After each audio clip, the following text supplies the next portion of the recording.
കുറച്ച് വർഷങ്ങളായി കുവൈത്തിൽ നിന്നും പുറത്തുവരുന്ന വാർത്തകൾ പ്രവാസികളെ സംബന്ധിച്ച് അത്ര ആശ്വാസകരമായിരുന്നില്ല. രാജ്യത്തെ വിദേശീയരുടെ എണ്ണം കുറയ്ക്കുക എന്ന ലക്ഷ്യത്തോടെ നിരവധി നിയന്ത്രണങ്ങളാണ് കുവൈത്ത് ഏർപ്പെടുത്തിയിരുന്നത്. എന്നാൽ ഇതിൽ നിന്നെല്ലാം വ്യത്യസ്തമായ ഒരു വാർത്തയാണ് ഇപ്പോൾ കുവൈത്തിൽ നിന്നും വരുന്നത്.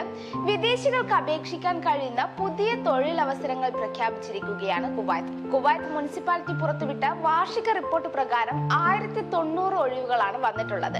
ഒഴിവുകളിൽ പ്രവാസികൾക്കായി ശവസംസ്കാര വകുപ്പിലെ 36 തസ്തികകളും മൃതദേഹം കൊണ്ടുപോകുന്ന വാഹനങ്ങളുടെ ഡ്രൈവർ തസ്തികയിൽ 25 അവസരങ്ങളും ഉൾപ്പെടുന്നുണ്ട്. അക്കൗണ്ടന്റുമാർക്ക് പുറമെ ആർക്കിടെക്ചർ, ഇലക്ട്രിസിറ്റി, മെക്കാനിക്സ് എന്നീ മേഖലകളിലെ എഞ്ചിനീയർമാർക്കുള്ള തൊഴിലവസരങ്ങളും ഉണ്ട്. നിലവിൽ ഈ സ്ഥാനങ്ങൾ വിദേശാപേക്ഷകർക്ക് അവസരം ലഭിക്കുമോ എന്ന കാര്യത്തിൽ വ്യക്തമല്ല.